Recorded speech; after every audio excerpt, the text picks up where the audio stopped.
Pessoal, boa noite. Eu vou apresentar para vocês uma aula mais sucinta, falando um pouco sobre as definições gerais e algumas ferramentas diagnósticas que a gente usa no estudo de neoplasias, com a apresentação de 2 casos clínicos. Então, vamos lá. A patologia, dentro desse contexto que eu quero passar para vocês hoje, a gente vai falar mais sobre o câncer. Então, o que é o câncer? O câncer é uma desordem genética que normalmente é causada por mutações do DNA, mas que também pode incluir deleções, translocações, mas de uma maneira geral são alterações genéticas do DNA que podem ser adquiridas tanto de maneira espontânea como de forma hereditária, num contexto familiar. É importante vocês saberem, antes de tudo, e acho que talvez isso já venha em algum momento para vocês, mas eu vou recordar brevemente, algumas definições básicas. Então, o que significa neoplasia? Então, neo é de novo e plasia é de crescimento. Então, a gente tem a formação de uma nova, um novo clone de células, um novo tecido, a partir de um único clone, de uma célula-mãe. Como sinônimo, a gente pode usar a palavra tumor. E aí a gente tem dentro desse contexto neoplasias ou tumores benignos e malignos. Dentro desse mundo de neoplasias benignas e malignas, existem algumas regrinhas para a gente dar o nome para dessas doenças. Então, toda vez que a gente fala numa neoplasia benigna, e vocês pegam um laudo e leem isso, vocês conseguem, pelo nome da neoplasia e o sufixo que acompanha ela, falar se ela é benigna ou maligna. Então, por exemplo, nas benignas, a gente vai usar sempre a célula de origem e o sufixo oma. Então, a gente vai ter, por exemplo, músculo liso, a gente vai usar leiomio e o sufixo oma, então vai ficar leiomiomas, que é um tumor benigno de musculatura lisa, principalmente de localização uterina, mas que tem em outras regiões também do nosso corpo.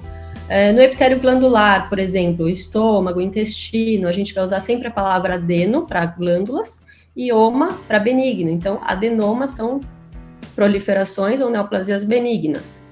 Já nas neoplasias malignas, a gente vai usar o nome da célula de origem, ou seja, se é de glândula, a gente vai continuar usando adeno, se é de músculo liso, a gente vai continuar usando leiomio, mas o sufixo ele vai ser variável dependendo da linhagem de origem. Então, se eu estou falando de uma neoplasia de glândulas maligna, eu vou usar sempre o carcinoma, e aí a gente vai chamar de adenocarcinoma. Se é de epitélio escamoso, eu vou chamar apenas de carcinoma de células escamosas. E quando a gente entra para as linhagens mesenquimais, a gente usa o termo sarcoma. Eu posso ter um sarcoma de músculo liso, um leiomiosarcoma, ou eu posso ter um sarcoma de osso, que é o osteosarcoma.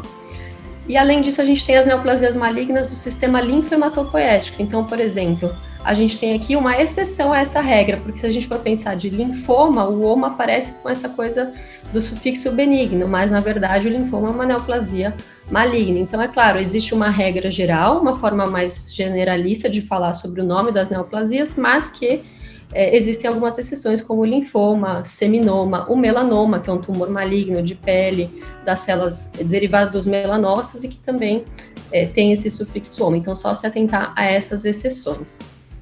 Como que eu sei quando é um tumor benigno ou maligno, né? Então, o benigno, ele costuma ser um tumor que tem crescimento mais lento, que é bem localizado e tem um limite bem definido e costuma cursar com bom prognóstico, mas existe uma situação que a gente tem que se atentar. Por exemplo, se for um tumor localizado numa topografia mais delicada, como o sistema nervoso central. Então, a gente pode ter meningiomas, que são tumores benignos da meninge, principalmente os de grau 1, e que se ele estiver numa localização muito ruim, ele pode, por exemplo, comprimir tronco encefálico, fazer uma parada respiratória e não ser operável, e aí acaba tendo um curso ruim.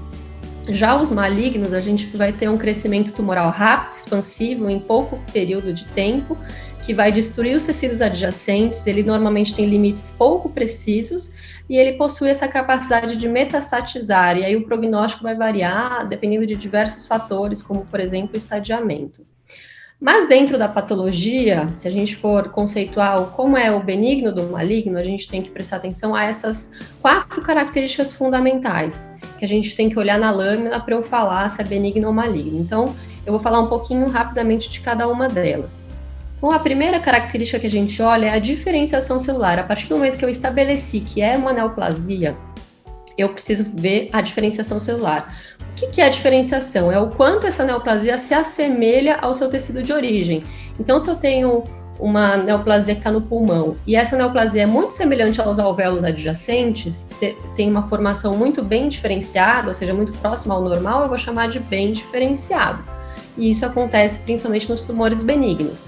Já nos tumores malignos, eu posso ter uma proliferação clonal destrutiva, infiltrativa, que se assemelha ainda um pouco ao tecido de origem, e costuma ter melhor prognóstico nesse cenário, que são os tumores malignos bem diferenciados, e quanto menos ele se assemelha ao tecido de origem, menor é a sua diferenciação. Então, eles vão ficar mais pouco diferenciados, e esses têm pior prognóstico. Então, aqui na foto ao lado, eu tenho uma neoplasia de células escamosas, que forma pérolas córneas, que são essas estruturas que a gente está vendo aqui.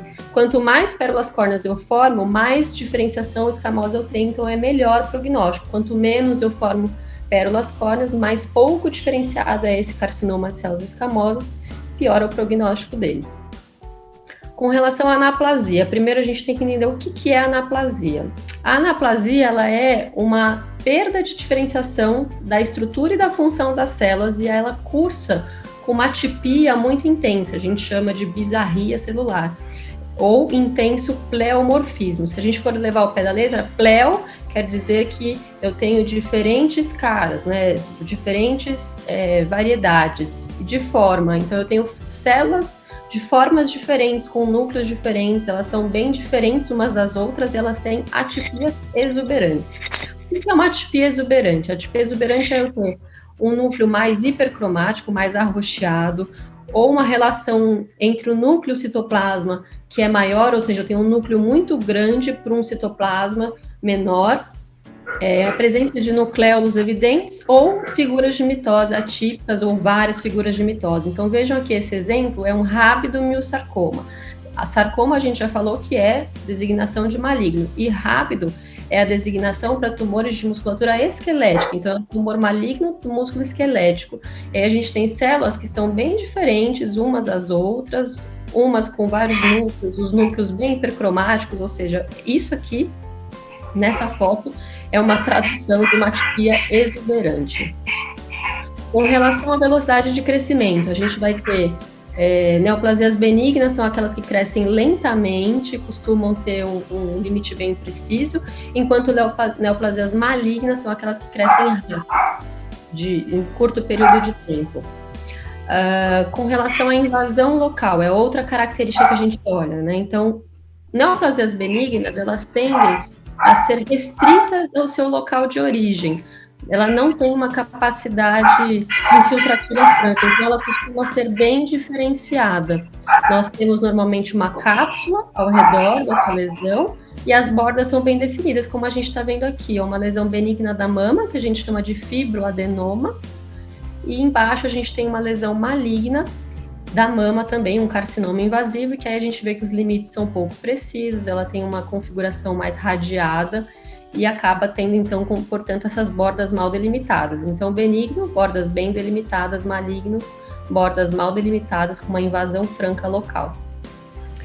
E a gente tem também a capacidade metastática. Então, o que é a metástase? A metástase, ela é quando um tumor de um local, ele envia focos secundários que vão colonizar um outro tecido diferente. Então, eu posso ter um tumor no intestino e pela drenagem venosa e linfática, ele pode também chegar principalmente para fígado. E aí a gente tem aqui no fígado diversos nódulos de tamanhos variados, de características endurecidas e firmes, se a gente for palpar isso, que é consistente com uma doença metastática. Então, um implante secundário de um tumor primário que é distante daquele órgão que a gente está vendo.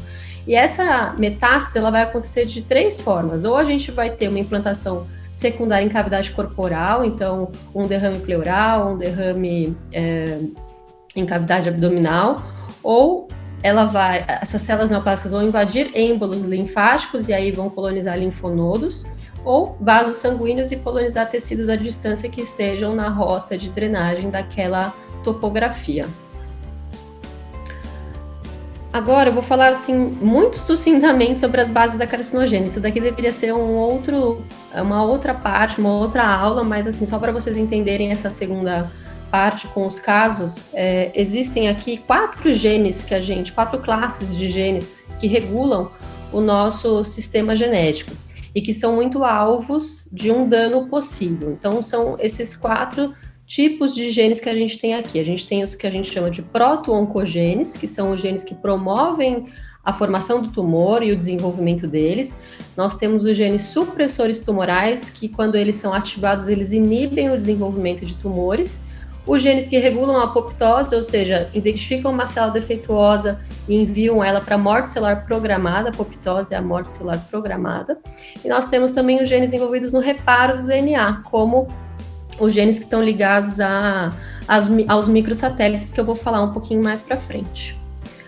E aí, nesse contexto, a gente tem, dentro da célula neoplásica, algumas características que são importantes. Então, nós temos essas 6 características que elas são comuns a vários tipos de câncer. E aí eu vou explicar um pouquinho cada uma delas. Então, por exemplo, a evasão apoptose. A célula cancerígena, ela tem essa capacidade de evadir dos mecanismos de apoptose de uma célula que tem um dano ao DNA. Então, normalmente, se a gente tem um dano no DNA, vai ativar essa cascata de apoptose, de morte celular programada, e essa célula defeituosa vai morrer. Se eu tenho uma célula que consegue evadir desses mecanismos, que tem uma mutação no gene de reparo ou em oncogenes, ela vai escapar da morte celular programada e ela vai ter uma sobrevivência eterna de maneira defeituosa. A gente tem também a questão da autossuficiência de fatores de crescimento. Então, se eu tenho uma mutação em algum fator de crescimento, ou seja, que promove o crescimento dos tecidos, eu vou ter uma hiperresponsividade e aí essa célula tumoral ela vai se proliferar cada vez mais, como é o exemplo do receptor de HER2, que a gente vai falar no câncer de mama mais para frente. Então, quando eu tenho esse receptor super expresso, essa célula vai ter um mecanismo de crescimento exacerbado e vai se proliferar cada vez mais, esse tumor vai crescer cada vez mais se não for inibido com os mecanismos de terapia-alvo.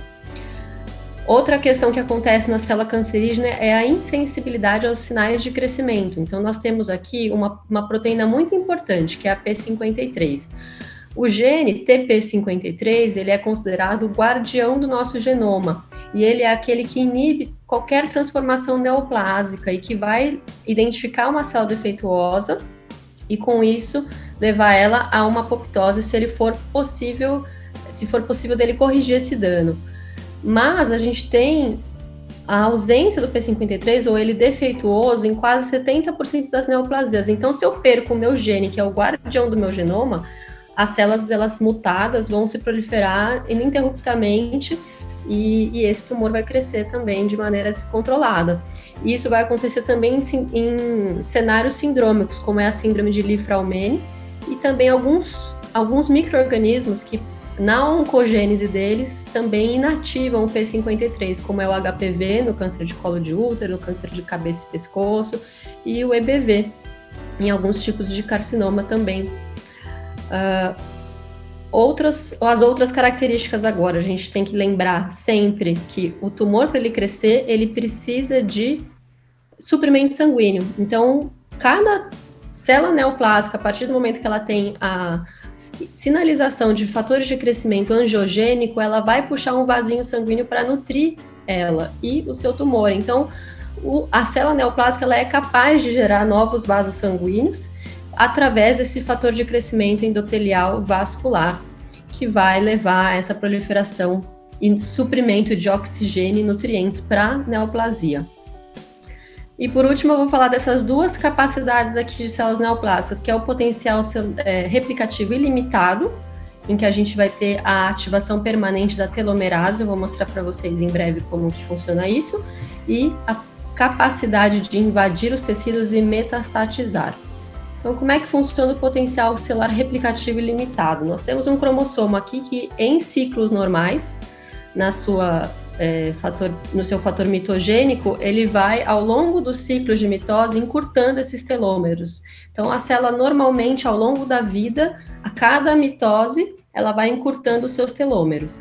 Mas, quando eu tenho a presença de mutações, a gente vai ter um cenário diferente. Então, toda vez que eu tenho uma mutação, vai ter a ativação do guardião do genoma e do RB, que é um outro gene supressor tumoral, principalmente nas fases G1 e S, G2 e M do ciclo celular. Se eu tenho esses genes bem funcionantes, eu vou levar, então, à morte da célula por inativação dessa célula mutada. Mas, se eu tiver uma instabilidade do DNA, ou um P53 mutado, por exemplo, o clone maligno ele vai se proliferar e a gente vai ter a ativação da telomerase, que vai restaurar o tamanho do telômero. E essa célula, por mais velha que ela seja, por mais senescente que ela seja, ela vai sempre ter o seu telômero de um tamanho regular e imortalizada, nunca vai passar para esse processo de morte celular, né? Então é importante ter isso em mente, que é assim que as células vão se proliferando. E na questão de invasão tecidual com metástase, nós temos que lembrar daquele conceito básico de célula-mãe e célula-filha. Nós vamos ter aqui uma célula-mãe, que é uma célula transformada com mutações e que vai dar origem a clones neoplásicos, células filhas, que têm aí aqueles fatores angiogênicos e vão puxar vasos sanguíneos aqui para o tumor. À medida que esse subclone consegue aderir à membrana basal do tecido, transportar-se através da matriz extracelular e aderir à parede do vaso, a gente vai ter um intravasamento das células neoplásicas e a adesão dessa célula neoplásica a linfócitos e, posteriormente, as plaquetas também vão se aderir a esse êmbolo de célula tumoral. Então, isso aqui é um êmbolo de célula neoplásica e ele vai passear livremente pela corrente sanguínea até que ele encontre o local que ele tem afinidade, seja propício, e essa célula vai, então, fazer um extravasamento de novo para a matriz extracelular de um tecido à distância, e esse tecido que vai ter esse depósito metastático também vai ter a sua neoangiogênese e vai crescer. E é assim que se forma, então, o crescimento de metástases. Esse é o ciclo desde a célula-mãe até a sua formação de tumor metastático à distância ao longo do tempo, né? Então, tem tumores que têm maior capacidade metastática e outros que têm menor capacidade metastática.